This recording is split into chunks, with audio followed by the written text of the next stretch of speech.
Hey, fellow leaders, do you know what this bell is for? It is our wake up call.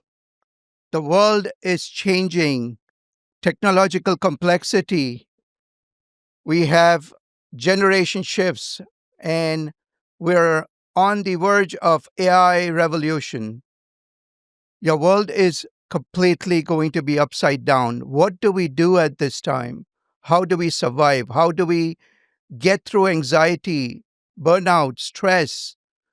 This is why we have created the show for you, A Superconscious Leader, where you are going to not only survive this phase, but thrive in this. Remember, you do not have to be a superhuman, you just need to be super conscious.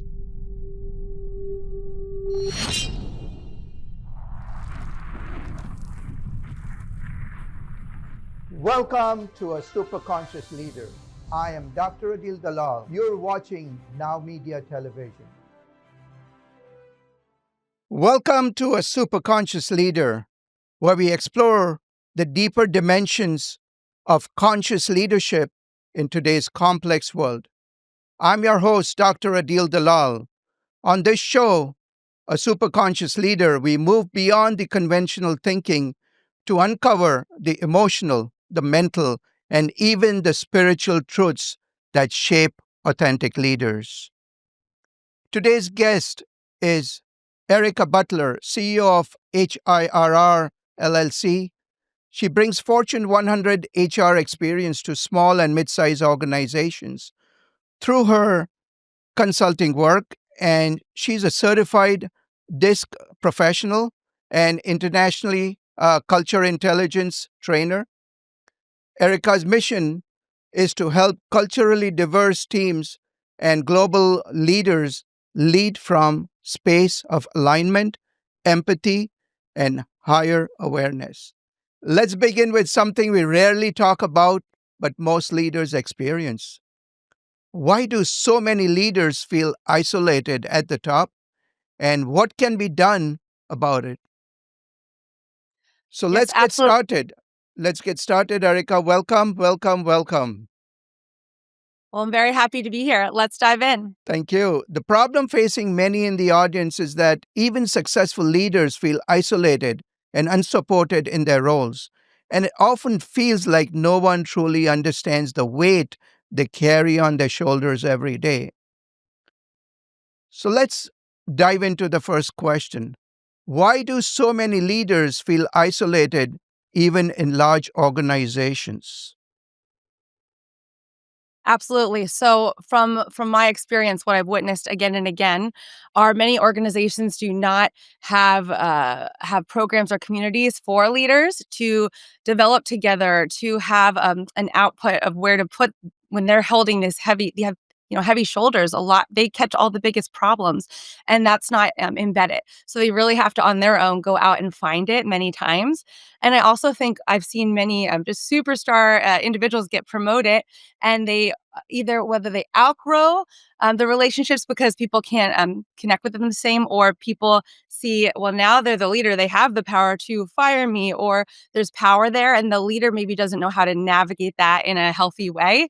And then they can really feel isolated and alone, and maybe even that they lost the friendship with their work colleagues they had before.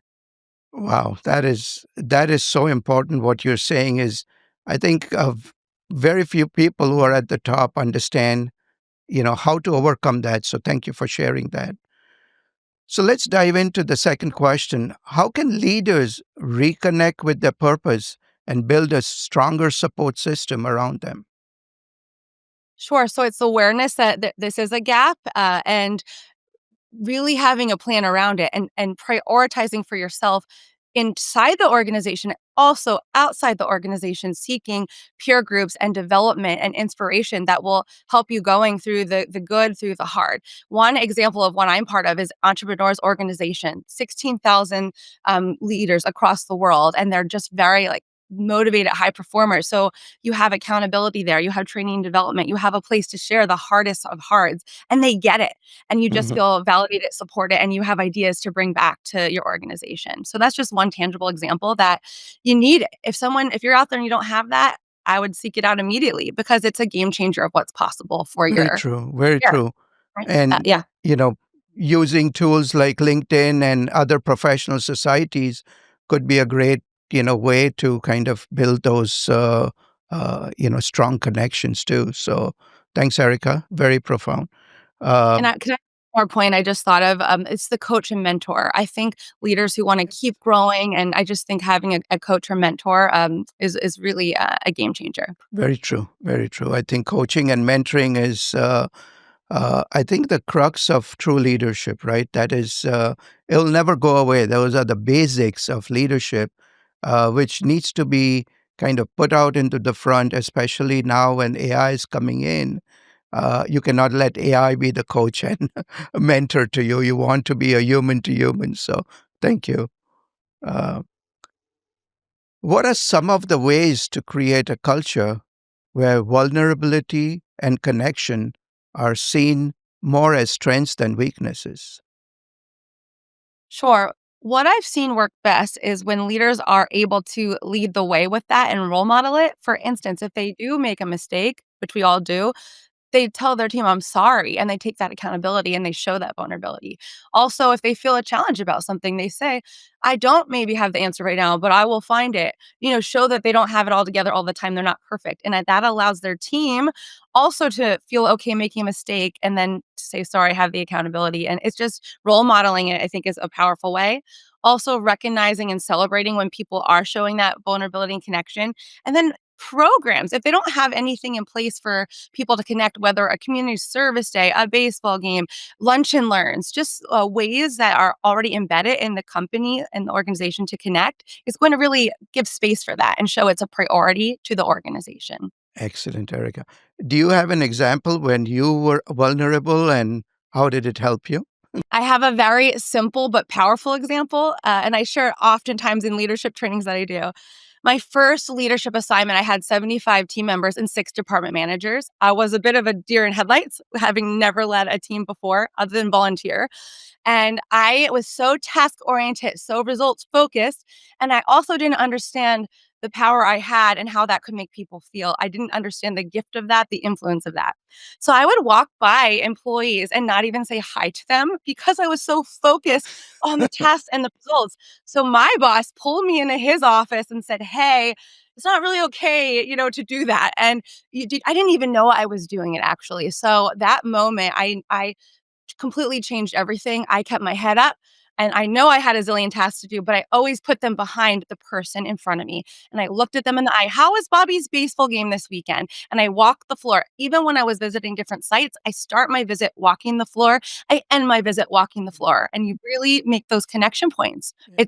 It's a game changer. You build Excellent. trust. Excellent. I think you have a very smart boss because this is management by walking around is a very important tool, and I did that every time. Whenever I would lead a team, I would be walking around and really, not disturbing them, but saying hi and at least, doing the things which they feel that you care. That is so important, right, Erica? Fun fact, Dr. Dalal, this also adds to capturing good talent. He was so amazing. He's now the GM of our company. So he just helps lead like that. So when you find good leaders like that, keep in touch because you never know when they can come back Exactly. and do something special. True. True that. Thank you. Yeah. uh, okay. Let's dive a little deeper. How do emotional intelligence and superconscious awareness help reduce that feeling of loneliness when you're at the top? Absolutely. So I think not taking everything for face value, taking someone's words as their words because people are so complex, knowing how to read body language, knowing how when they say "I'm okay," but you can tell they're not, you don't leave it at that. You dig into the conflict. Also, being proactive with things like DISC, like insights, these tools that allow you to understand what makes people tick. How is their personality like? What do they like? What don't they? And the more we can understand that, the more we can meet them where they're at and lead them more effectively and know what drives them and what hurts them. So I think those tools are extremely powerful for those that are not using them. Excellent. And Erica, in your experience as you go higher, do you think the EQ of the leaders is increasing, or is it, kind of staying stable at that point? What is your I experience? In my experience, I see it increasing. I think people are becoming more aware of this. I remember when I started in my career, almost emotional intelligence was like a taboo. Like it wasn't real, it was soft, but more and more there's so many books out there today. There's so much more science behind why this is actually so important. One of the most important things you can do is work on your ability to read people, be self-aware. It just you lead so much better. It works. You're absolutely right. And research clearly shows that EQ is a much better predictor of success than IQ. So you're absolutely spot on. And Thanks. likability Yes, exactly. matters. Thank you. Yes. Can you kindly share a moment from your own leadership journey where you overcame isolation through mindset or through community awareness and community support? Absolutely. I was backfilling this was a while back because it's the first time I had to deal with this. I was backfilling, another HR leader, and I was, taking over as the head of HR in a newly acquired business at a large organization. And I there was, some pain on that team, for a lot of different reasons, and people, didn't really feel close to HR. You know, HR can get a bad rap sometimes. I know I'm not the first person to say that. And I had to work really, really hard to show them that I'm for them. And what I did was, first off, I really got to know each leader, and I if it was marketing, what could I do to support marketing? And I just got behind their initiatives and show them I'm for them. Then they got behind my training and development initiatives. And then I really feel like that trickled down the team. I also, like I said before, I got to know each team member the best I could. I spent time with them and showed up for them. So I think those are ways that I overcame feeling isolated and alone and not liked in the beginning. Excellent. Excellent, Erica. Thank you. Thank you.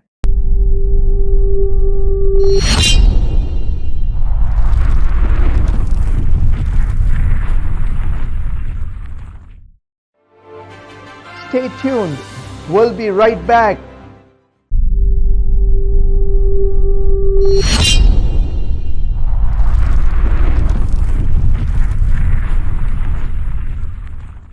And we're back. Let's continue this powerful conversation.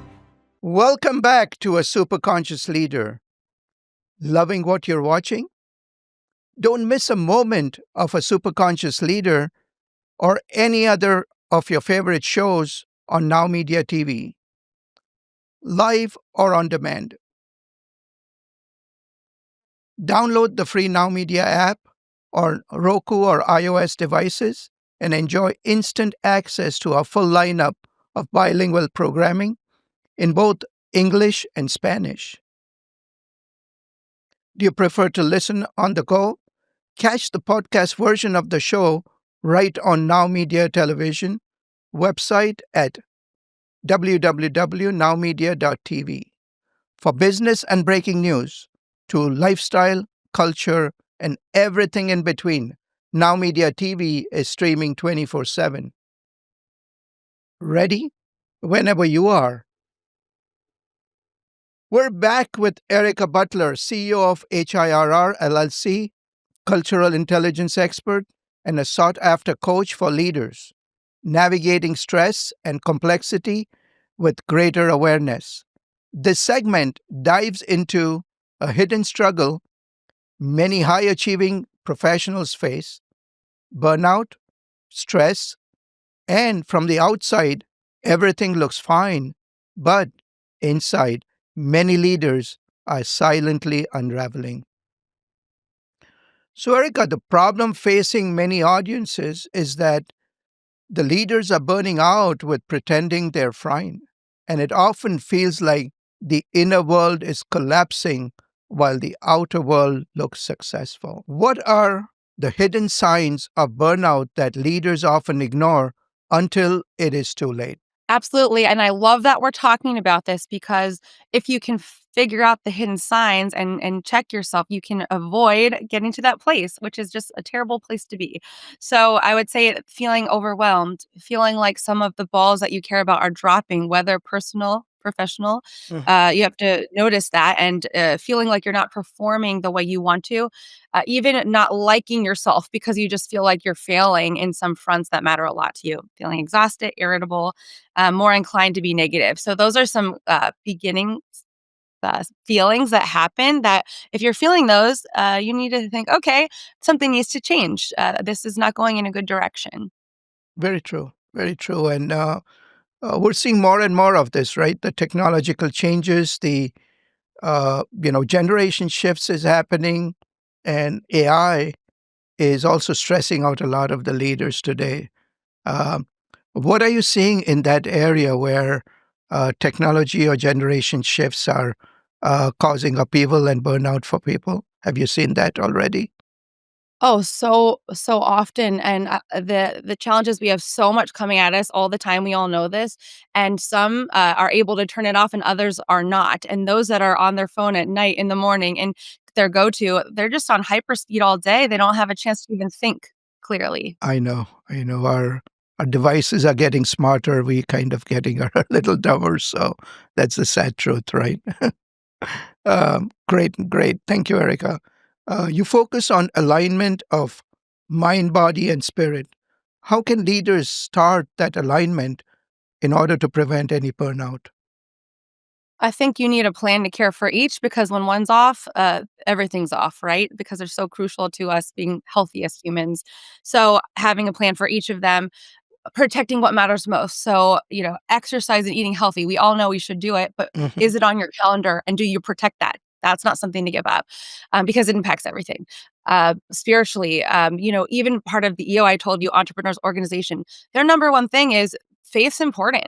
Whatever you believe, having, a connection with a higher power or some type of faith, some type of purpose, more than just living this simple life. That really matters actually, and it looks different to different people. Yeah, And where are you there? And then mind, are you developing yourself? Are you giving yourself time to learn something that you love and enjoy? Maybe it's Spanish, maybe it's I could name a zillion things, but making time for that continuous development and improving ourselves and challenging our mind. That's if people thrive when they're doing those things.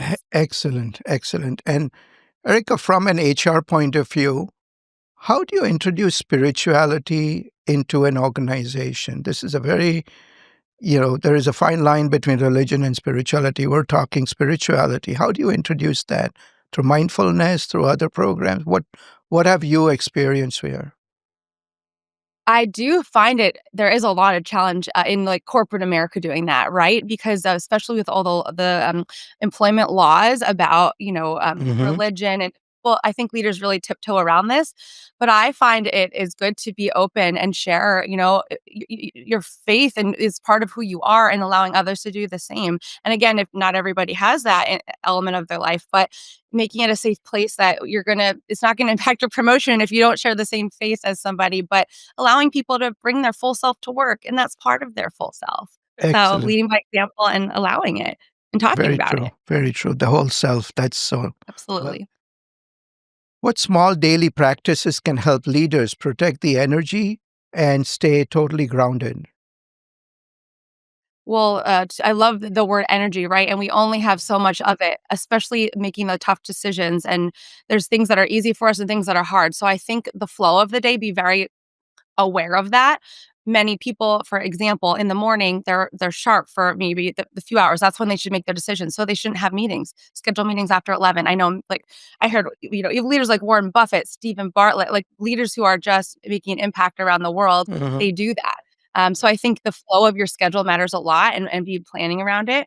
Also, one thing that I've learned from other leaders that I adopt is what are the three things today? What are the three things this day, this week, this month? If I do those three things, I go to bed and I feel great. Even if, of course, you don't get to everything, but those three, it's just a powerful thing that works. So these are just little tips, protecting what matters most, and having your three tips that you focus on so you get the main things that are going to impact your mission done that day. Very true. And I think your point about the personal clock, right? We all have a daily clock.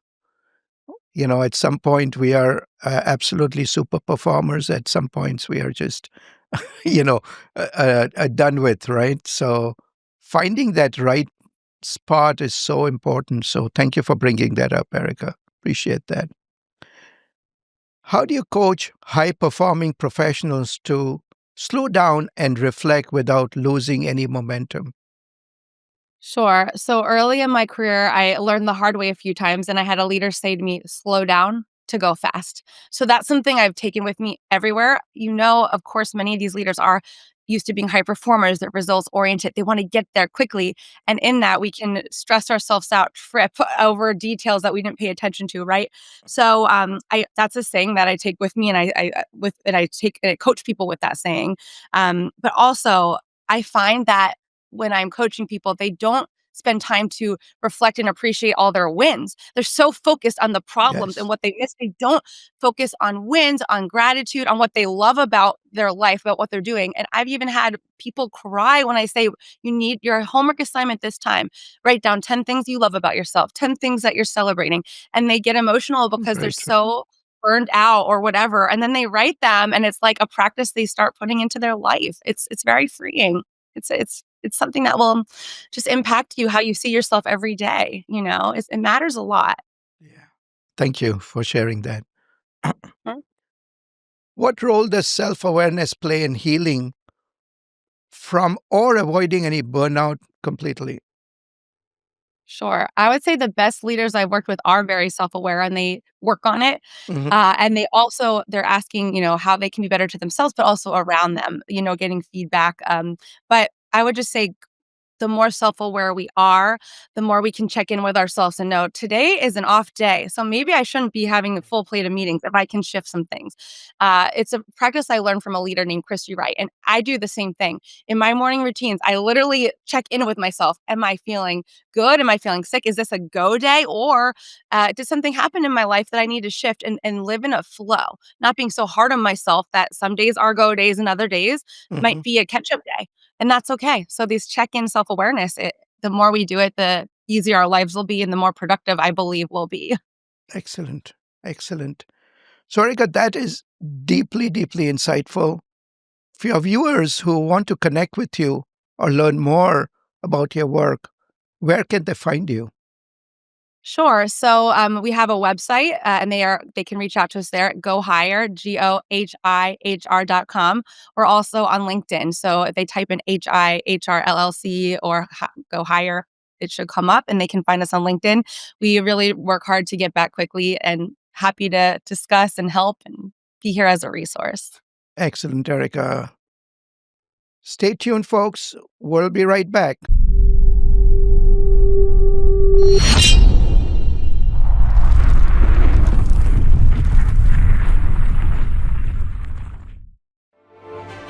Stay tuned. We'll be right back.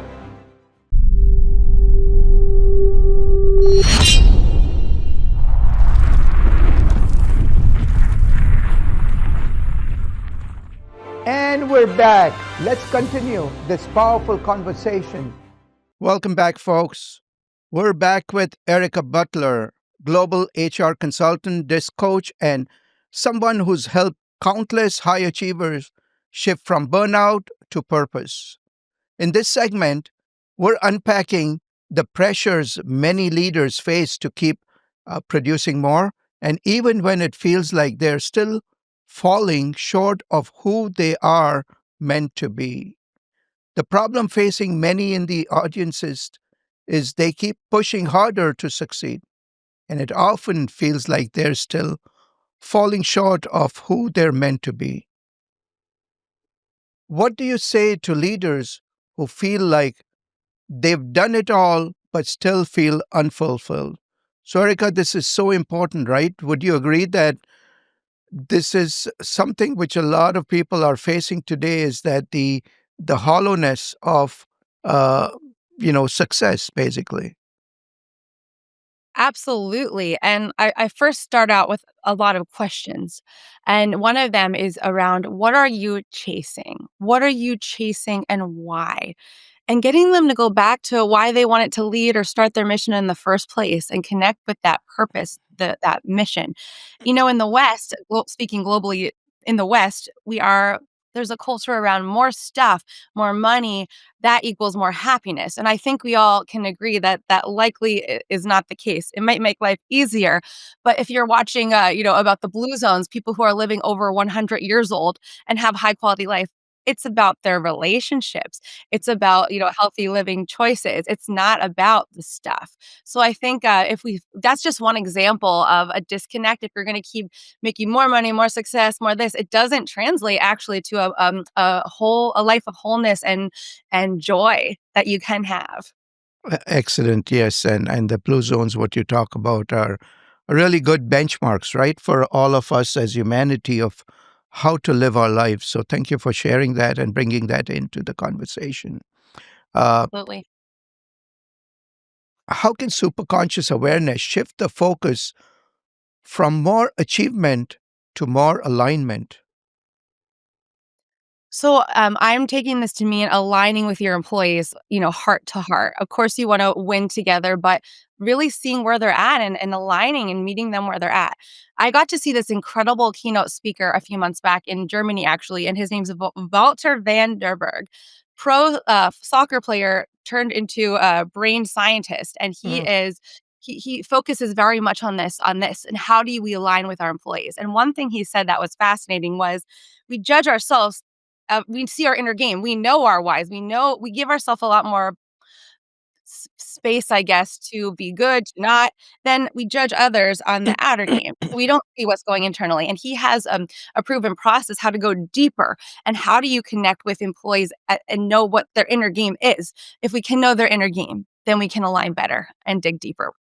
absolutely. And it's so important for leaders to do that, right? Because they have so much weight on their shoulders to lead their followers. And if they cannot find that inner compass within themselves, the whole team is lost. So, And you're right, the speaker, he spoke a lot about that actually, because he led by example. He said, "When you do this, it makes mhm, me feel like this, and then this." So he actually was sharing his inner game with his team, which helped them share it more easily as well. exactly. So you're Great. I totally agree with you. Thank you. Mm. What role does reflection and even stillness play in unlocking greater leadership? I find it's critical because with so much coming at us, if we don't make space for that, we really can't hear ourselves think. My best ideas come and solving problems come in running in quiet time in the morning, and I protect that time. Some people might even be embarrassed to share how much I sometimes was, but I'm not anymore. I spend about 2 hours in normal weeks, 2 hours every morning for me time, thinking, processing, praying, and exercising, and all these things that fill my tank so I can show up stronger. And I work with a lot of people to encourage them to do the same because it is powerful. It is a game changer. Erica, how do you help high achievers break free from pressure to constantly prove that they're worthy of what they have achieved? That's such a good question. So, when we're saying achiever, I would like to refer to strength finders. I'm not sure if you're, yeah, you're nodding your head. So Absolutely. It's one of my people are favorite. Yeah. too. It's so good. And so they have achiever, right, as one of their designations. And achievers, they thrive on impact, on not even checking the box, but they just want to see things move. That's how they're wired. So even on vacation, they're probably learning to surf, they're learning pickleball, they have a goal, a personal goal they're going to focus on, learn to drive a boat, something. And so I think the key is don't turn that off in them or don't celebrate that, let them be them. But there's another piece of, it's okay. Sometimes achievers need a break and rest. And resting is going to help you come back stronger and achieve more. So for me, I had to learn that in, I guess you could call it a Sabbath, a break, whatever you want to call it. Hmm. Those rhythms of rest are going to fuel you, and you're still going to come back stronger. And helping them get that, and it works really well. Excellent. Very true. And I think you can take those breaks in the mini moments too, when that pause between conversation, that pause between any action can be so powerful too. So that too could be a very powerful break for the people, leaders to And stop, reflect, and then act. So thank you. and if they're being reasonable with their to-do list and checking off their 3 things every day, Correct. they'll the day feeling accomplished, even if Excellent. they didn't get as much done as they wanted, those 3 things. Yeah. It's a good feeling for an achiever. Fantastic. Thanks, Erica. Yeah. Erica, now, very important question is what would you advise someone to take as the first step from moving from doing to being? So almost like going from a corporate being to a human being. I think it's such a beautiful question. And just as one example of how this plays out in life, even hiring people for who they are, not what they do, but who they are, because who we are, our being will result to doing. So I think the more we can be focused on our character and being consistent when people are looking and when they're not looking, it I think that's the priority, and you can rest in who you are. Even when you make mistakes, you know your character is strong, and people around you will feel that and know that, and they'll have high trust. So I do think focusing on being for ourselves and who we're hiring is going to result in a very strong, high performing team. Even when we make mistakes, we own up to it and we get right back into our normal rhythms of who we are, if that makes sense. Thank you. Spoken like a true HR leader, Erica. Thank you. So, Erica, thank you. We're, ending this segment on a very high note. And where can the audience find you online? Sure. The best way is our website, gohire.com. So gohihr.com. You can send us a message. We'll be back quickly. Also, we're active on LinkedIn and it's HIHR LLC. Type in. We'd also be happy for you to reach out and we'll be right back to you. Thank you, Erica. Don't go anywhere. Be here. We'll be right back.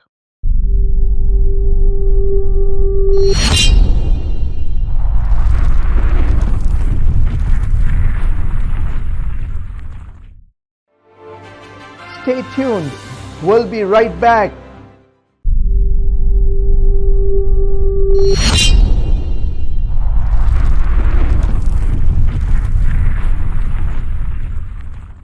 And we're back. Let's continue this powerful conversation. Welcome back to A Superconscious Leader. Loving what you're watching? Don't miss a moment of A Superconscious Leader or any other show which is airing on Now Media TV, live or on demand. Anytime, anywhere.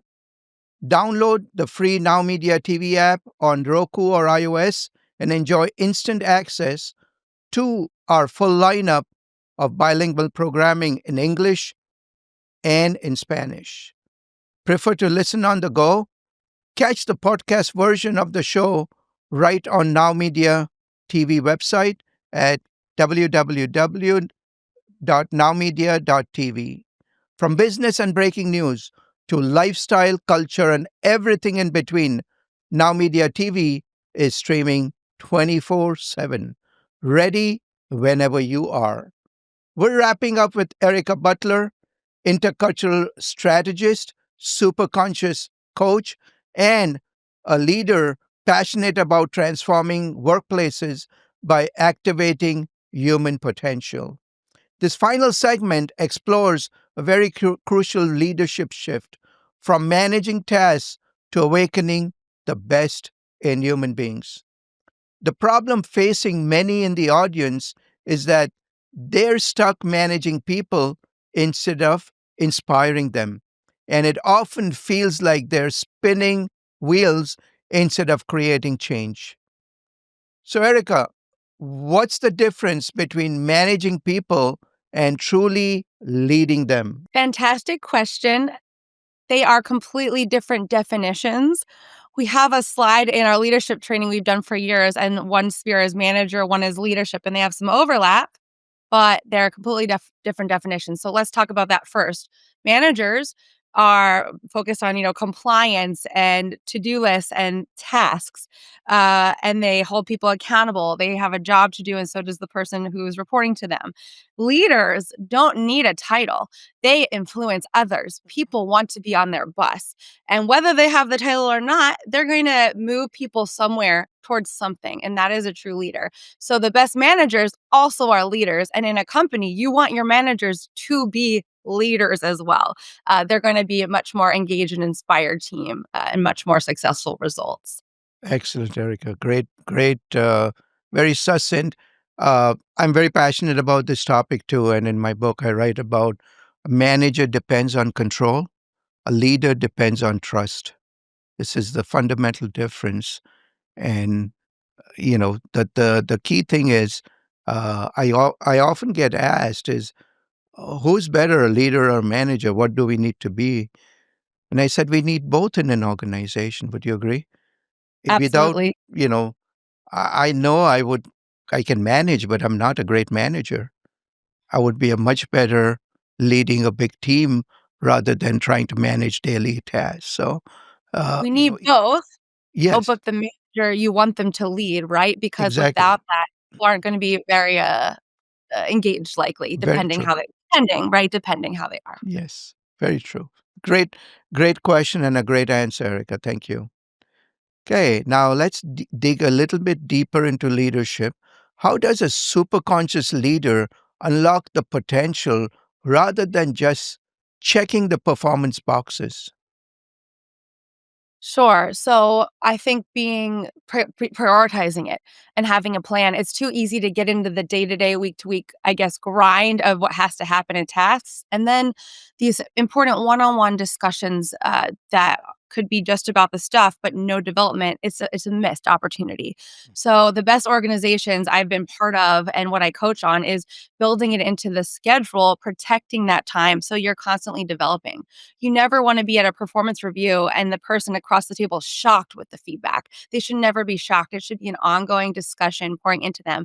And also things like share your network with your team as much as possible. Hmm. Challenge them with new assignments. Constantly be talking to them about what do they want to do, lifting them up, showing them what's possible because they'll start believing it's possible too because some of them won't and they have more potential than some of them realize. Excellent, excellent. And uh, in your opinion, Erica, what are some of the key characteristics of a superconscious leader?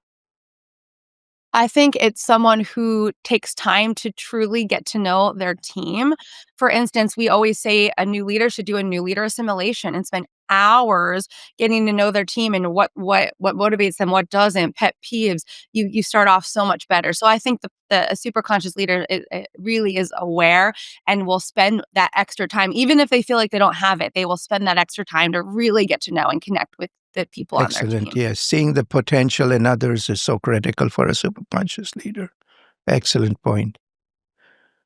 Erica, can you share a transformational story where a manager shifted from control to coaching? Yes, absolutely. I was supporting several warehouses, and amongst some other things, and one warehouse and in one location had a leader, very experienced, really good guy, but he really led with rules without relationship. His team did not feel connected to him. They felt belittled. They felt unheard, and he didn't even know why or how. Mhm. Why people felt that way. So what I started doing with him was when I noticed it, because he would do it to me as well. This little belittling thing, I called him out right on the spot, and I go, "When you do that, it makes someone feel this," and he goes, "Oh." He wasn't mad. He was. It was like light bulbs going off for him. And then we also got super aggressive focus groups, pulse surveys, really hearing more from the team, and then having him follow up with real action plans that I care, I'm listening.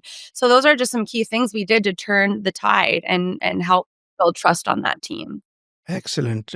Just showing them the mirror, right? Just showing them what is the gap can completely transform a human being. And you know, uh, instead of feeling kind of offended, they will always be obliged to you for showing them the right way. So kudos to you. Great job.